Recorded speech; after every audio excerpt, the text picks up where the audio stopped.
monde, me voici aujourd'hui de nouveau avec Alissa. Bonjour Julie, bonjour à tous. Aujourd'hui on va parler de la thérapie bienveillante. Qu'est-ce que tu pourrais nous en dire pour être sûr d'être dans un cadre ok pour nous? Ok, alors la thérapie bienveillante ou un thérapeute bienveillant, je dirais déjà qu'il n'y a pas qu'une seule vision au fond. Ça dépend aussi très fortement de son ressenti, de ses convictions, de son éthique aussi et sa déontologie personnelle. Donc je vous partage ma vision. Donc pour moi un thérapeute bienveillant, déjà c'est quelqu'un qui porte en effet un regard positif, qui va favoriser, encourager l'expression libre des sentiments et des émotions.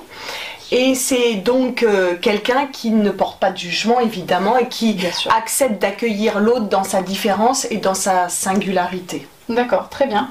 Pour moi, ce qui est aussi essentiel, c'est de travailler dans la limite de ses compétences, voilà, en discernement. C'est un mot que j'utilise d'ailleurs souvent également. Et de pouvoir à un moment donné réorienter la personne si nécessaire quand on sent que nos limites sont aussi atteintes et que voilà, on n'est pas le plus à même ou la plus à même d'aider le client ou la cliente qui vient nous voir.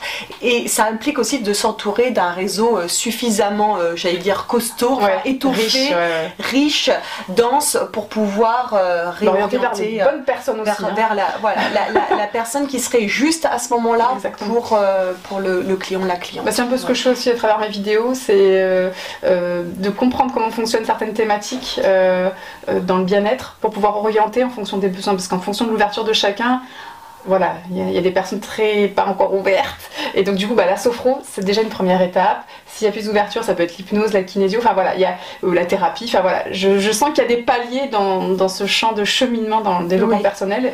Et les besoins, tu as raison, les besoins sont différents à un moment donné, les besoins évoluent en fonction aussi du développement personnel, voilà. Et les thérapies sont de plus en plus ciblées aussi.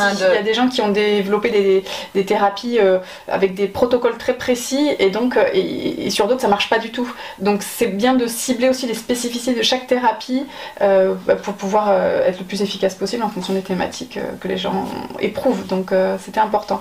Est-ce que la thérapeute ou le thérapeute peut donner des conseils en thérapie ? Moi, je me refuse à donner tout conseil.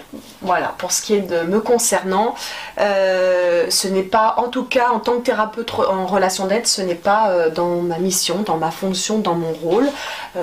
J'écoute évidemment, je clarifie, je reformule.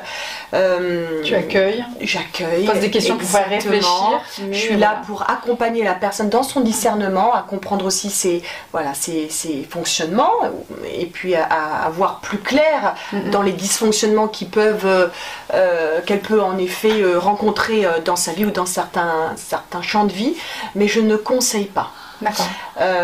Mais c'est tout un travail, parce qu'on peut être au fond très vite à la limite dans notre rôle, et justement il faut aussi se recadrer personnellement. Et puis il faut avoir cette lucidité. Toutes les séances sont différentes, on peut être encore une fois confronté à des thématiques aussi qui peuvent résonner dans notre histoire personnelle. Donc il y a un sacré job aussi à faire sur soi, évidemment en parallèle, pour sentir quand on a besoin de se recadrer et faire appel, on l'a déjà dit, à un superviseur.